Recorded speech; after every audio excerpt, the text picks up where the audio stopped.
Today on Blue 58, the Packers probably don't need to spend a high pick on either a safety or a tight end, but if they took one at some point this weekend, it probably wouldn't be that big a surprise either. So what's out there? Let's find out together. Blue 58! Hello and welcome to another episode of Blue 58, the one and only podcast of thepowersweep.com. I am your host, John Meerdink, happy to be with you here for another episode. I want to apologize for the lateness of this episode. You may notice it's coming out at a bit of an unusual time. That is not by design. It was a bit of a weird week at Power Sweep headquarters last week.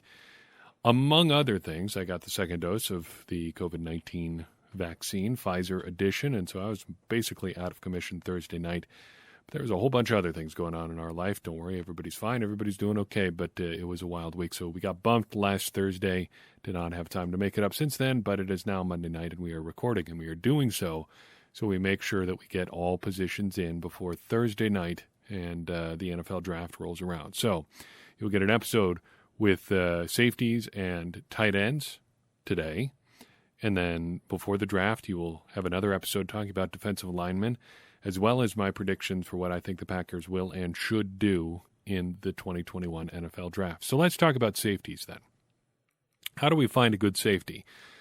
We use the same kind of methodology as we did for cornerbacks to look through this safety class and find some that might be of interest. Some alteration, though. Coverage grade relative athletic score sticking with that threshold of 8+. We want guys that are good athletes. That's what the Packers like, so that's what we're going to look for as well. We want guys who have a coverage grade from Pro Football Focus of 75+, and we only looked at the last year they were in college. That knocked some of the opt-outs out of our class too, but there weren't really that many in the safety class either. We want ball hawks, 20 or more in a college career.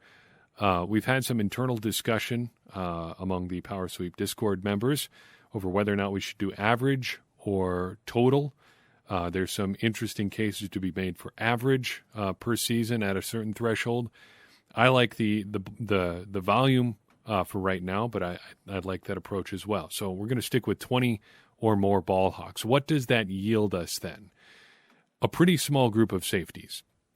There is but one safety who meets all three of those thresholds, and he is my absolute favorite name in the entire draft, Diablo out of Virginia Tech. 6'3", 223, big safety, relative athletic score of 803, 20.5 ball hawks in his college career, and a coverage grade of 84.4.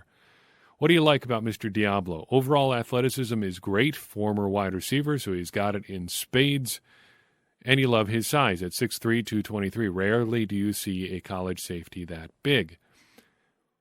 What's not to like, though, is a big question mark about what he is exactly. What is Diablo exactly? Is he a safety in the NFL? Is he a linebacker? Is he kind of a hybrid tweener type? He's also a little bit older. He's going to turn 23 before the start of the next season, and the Packers do tend to love their younger guys. Experts are kind of split on him along those lines. Yeah, he's big and physical, but what is he exactly? Dane Brugler says he's a big and physical safety with reactive athleticism to fill up the stat sheet. However, while he is balanced in his movements, his play recognition tends to be inconsistent, and he lacks explosiveness to recover once separation is created. Pro Football Focus puts it like this: his size really offers little in the way of value anymore when it comes to the deep safety position in the NFL. I would tend to agree there. He'll more than likely have to be around the line of scrimmage next year, and he's still a good deal of a projection as a pure linebacker. That is fair as well. What is Diablo exactly? I don't know. But with that size and that athleticism, you can probably find a space for him somewhere.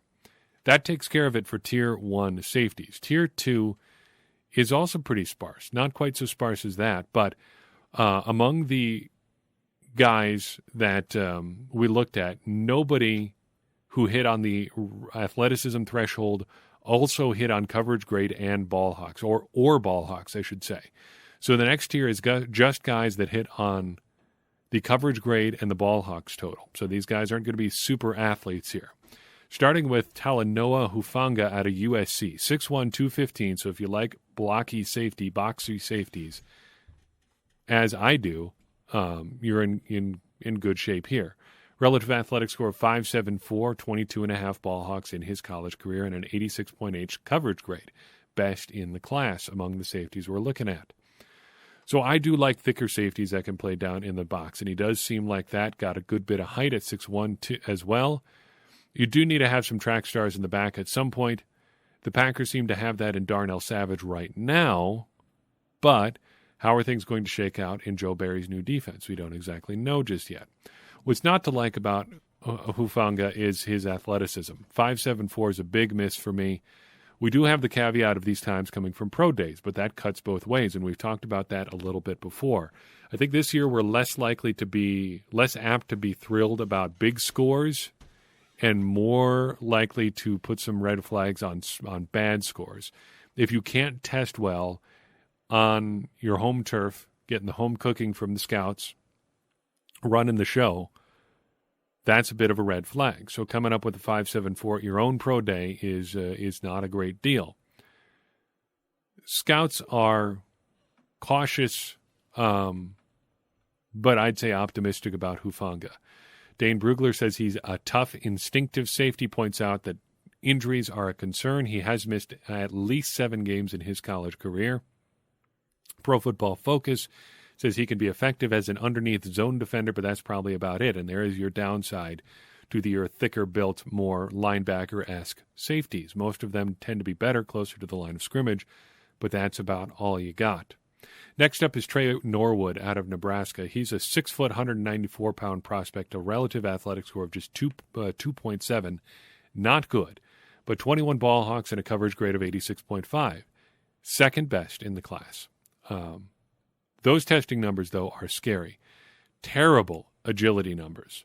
Not going to throw those at you. It's really hard to contextualize them if you don't know exactly what you're looking for.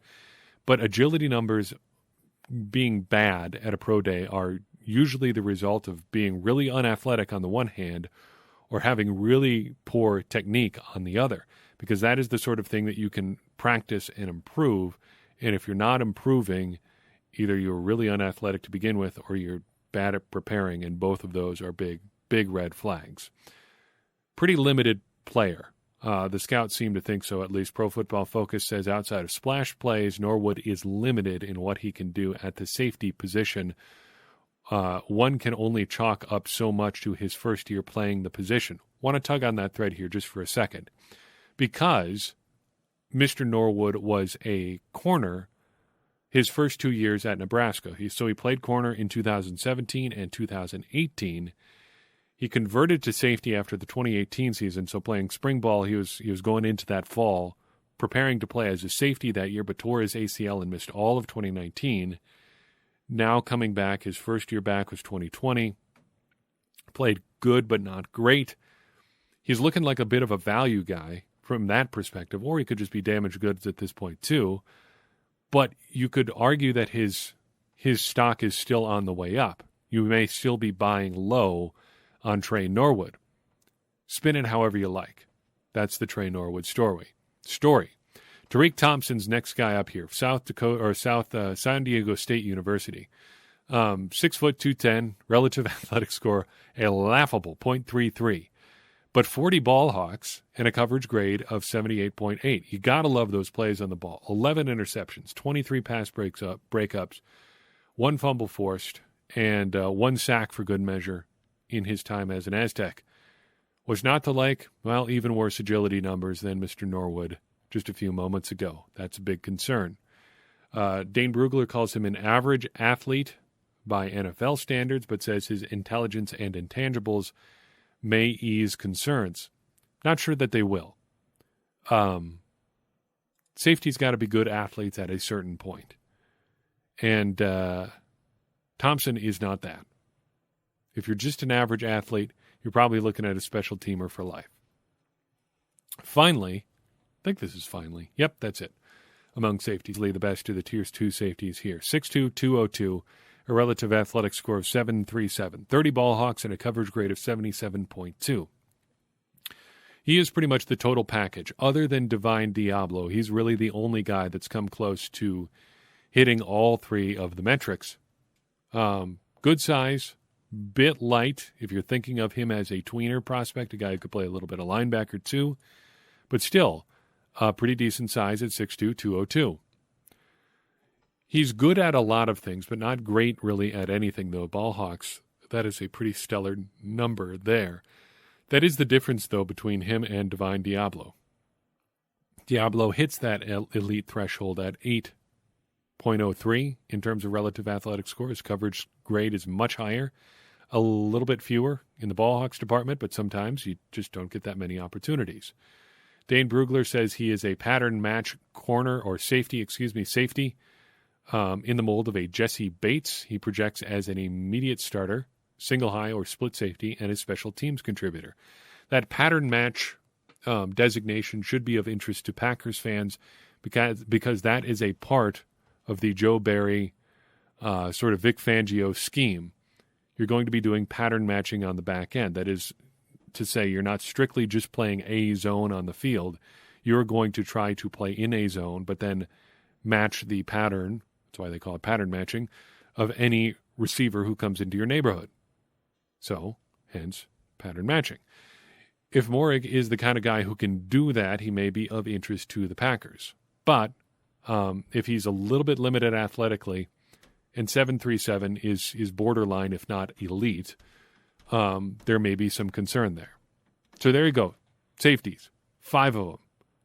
Some big concerns, but a couple solid prospects too. Looks like if the Packers are going to take one, they probably got to get one before the end of the third round.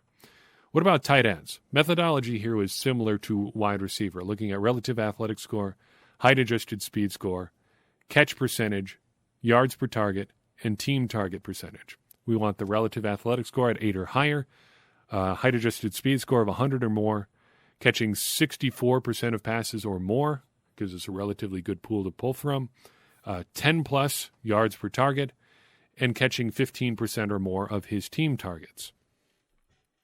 Tier 1 has one guy, all by himself. You can probably guess who it is. It's Kyle Pitts, but a small asterisk there. We had to round up on the team targets. He only had 14.3%. But with a prospect like him, I think we can make the exception. Plus, we rounded up on a couple other guys just so we had more than like 2 tight ends to talk about. We were a little bit generous on the grading here just because I wanted to make sure we had a good pool of guys to talk about. 6'5", 245 for the Florida product, a 9.66 relative athletic score. Look, there's no chance the Packers are going to get Kyle Pitts unless they trade way up, and they're just not going to do that. But he's everything. He is athletic. He is explosive. Florida coaching staff, according to Dane Brugler, said he was a unicorn. It's hard to argue. Pro Football Focus says he'd be a first-rounder even if you considered him solely as a receiver. How many past tight ends can we say that about? Not very many. The only thing not to like about Kyle Pitts is wondering whether or not the expectations may be too high. Can he possibly live up to the sort of hype that he has generated coming out of Florida? I would say probably not, but nobody really can. But whoever or whatever he ends up being in the NFL, allowing for injuries and stuff like that, he is probably going to be a special player. So there's Kyle Pitts.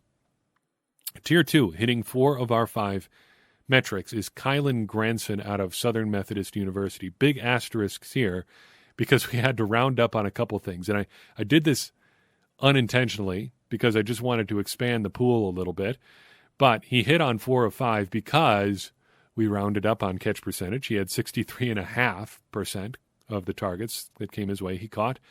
He averaged 9.7 yards per target. We rounded that up to 10 just to get him in the pool again. And then he caught 14.9% of the targets of his team as a whole. So, yes, he hit on 4 of 5. He only hit on 1 of them outright, though. So, Kylan Granson, what do we make of him? Interesting prospect. I like him a little bit as a do-it-all type, but 6'1", 241, a relative athletic score of 7.72. Why is his height and weight especially relevant to the Packers? Well, for a normal tight end, he may be a little bit on the small side, but there may be something there. What is that something? Well, listen to what Dane Brugler says of him. Quote, overall, Granson will need a hybrid role to see consistent offensive snaps in the NFL, but his receiving skills and versatility are an intriguing combination for an NFL H-back, end quote. Now, I don't think that they're going to spend another top 100 pick on a guy like this, but Josiah DeGora, Dominic Daphne, Jay Sternberger even, all play that kind of H-back sort of role. If the Packers are really in love with that kind of role, and I think they are, they may be looking to draft another one. And if they want another one, they've got more options. Let's talk about Briley Moore out of Kansas State. A little bit bigger, 6'4", 240. An elite athlete, a relative athletic score of 903. And you like his athleticism a lot at that size, a bigger H-back type. You don't like that he is small, but that doesn't matter so much per se, because he's probably projecting as that H-back type. I should note that we are now in Tier 3. He hit on 3 of the 5 metrics here. Had to fudge a little bit on a couple of them, but he does end up in making the cut in everything but yards per target. He rounded up, on yards per target. He missed on catch percentage and team targets. But again, playing the kind of role that he does, I'm not worried about him not being a huge part of the offense there at Kansas State. And is as well a former small school guy who transferred to Kansas State and now is headed towards the NFL. I think Dane Brugler nails it when talking about Moore, just as a big, smooth athlete with the body control to operate underneath and work in the seam. He plays with the competitive edge, but his game requires more polish, especially as an inline blocker. If the Packers took a guy like Moore, they're not looking at him as an inline blocker. He's going to come out of the backfield, going to chip on guys as an H-back, kind of as a wing behind probably another tight end. But there is a role for him on a team like the Packers. Hunter Long is an interesting prospect as we move to our next tight end here. The Boston College product is more of a traditional size for a tight end, 6'5", 265, good athlete at 8.6 relative athletic score. And I like that he is a little bit more of a traditional tight end build. The Packers are going to need one of those sooner or later. Mercedes Lewis may, in fact, be able to play forever. But on the off chance that he can't, the Packers are probably going to need another one like him sooner or later. Hunter Long is at least in that mold. Nobody's going to be able to block like Mercedes Lewis. But Long projects there a little bit more easily than some of these other guys that we are looking at. What's not to like about Hunter Long, though, is that he's not much as a receiver. In college, he averaged just 7.4 yards per target. That's a big old nope for me. For comparison, Richard Rodgers had averaged 6.4 yards per target for his career in Green Bay. So if the upside of your receiving game is slightly better than Richard Rodgers, you have some concerns there about your receiving prowess. However, as somebody in that traditional inline tight end role, Long may be about the best that you've got. Finally, Brevin Jordan rounds out our tight end group. The Miami product, 6'2", 241, relative athletic score of just 4.54, though. Longtime contributor at Miami, 30 catches each of the last 3 years, but he has missed 7 games due to injury in his college career. I want to talk a little bit about what both of our expert opinions say about him, though. Dane Brugler says overall, Jordan needs to become a more detail-focused tight end as a blocker and a route runner, but he has the athleticism and ball skills to be a 3-level pass-catching threat. He projects similarly to Irv Smith as a move tight end prospect. If you talk about a guy who's going to be a move tight end, a guy who can move around, play out in the slot, split out wide, I think you're looking for a little bit more than just marginal athleticism. So I would push back there on Brugler's assessment. However, there is another way to kind of be a little bit off base here about Mr. Jordan. Pro Football Focus says Jordan still looks like a running back, only now that running back is Derrick Henry. Jordan has a very clear path to success in a Shanahan-Kubiak scheme that runs its tight ends on a lot of drags, flats, and seams where speed and yak are king. The problem is he'll have to prove to defenses that he's a legit inline threat first. Actually, no, he won't. If you're running the Shanahan-Kubiak scheme, think about what a guy like Robert Tonyan does. Now, Tunyan's not the biggest tight end in the world. He's bigger than almost everybody we've looked at here other than Hunter Long. But he's only a 6'3", 6'4", 230, 240-pound tight end. He's like a tall H-back more than a a fullback type. But he doesn't really have to operate as a guy on the line of scrimmage. He's operating behind the line of scrimmage in the flat a lot. If you're talking about that Kyle Shanahan, Gary Kubiak, I guess Matt LaFleur, Sean McVay type scheme, those guys don't have to work on the line of scrimmage. You can be an effective blocker in that position without putting your hand on the ground next to a tackle. You can be a guy who chips behind another tight end. You can be a guy who lines up as a fullback and leads through a hole. As long as you're a willing blocker, they can find ways to use you. And if you're blocking split zone, it's even that much easier. All you got to do is block kind of against the flow and cut off whoever is on the backside of the line. Robert Tonyan does that really well. And look, he's had to grow a little bit, but you don't have to be a legit inline threat, as Pro Football Focus says, to thrive in that role. That's just not really how that position works. And so a guy like Henry Jordan, or Brevin Jordan, or Briley Moore, or Kylan Granson could thrive in that kind of role for the Packers. They don't have to be guys that line up right on the line. Now, are the Packers going to draft a tight end? Maybe, maybe not. I lean towards not, but there is value to be had there at multiple different kinds, with multiple different kinds of tight ends, and I think that is encouraging. If the Packers go that route on day 3, maybe late day 2, they could find a guy who can fit into their scheme. I would be a little bit nervous of using another third-round pick on a Josiah DeGuara-like player, but if we get to round 5, round 6, and there's somebody like that out there, shoot, there's a special teamer for you. There's another good athlete for you to run around on the field. You can find a place for that. Day 3 picks are kind of flyers anyway. Might as well take a flyer on somebody who's important in Matt LaFleur's offense. So I've got for you in this episode. Do appreciate listening in. There will be another episode in your feed very quickly as we wrap up our preparation for the 2021 NFL Draft. If you enjoyed this episode, thank you so much for listening. I hope you will share it with somebody else, because that's how we're going to continue to grow this conversation that we're enjoying together about the Green Bay Packers, and ultimately how we're all going to become smarter Packers fans, me included. Because as I always say, smarter Packers fans are better Packers fans, and better Packers fans are what we all want to be. I'm your host, John Meerdink. We'll see you next time on Blue 58.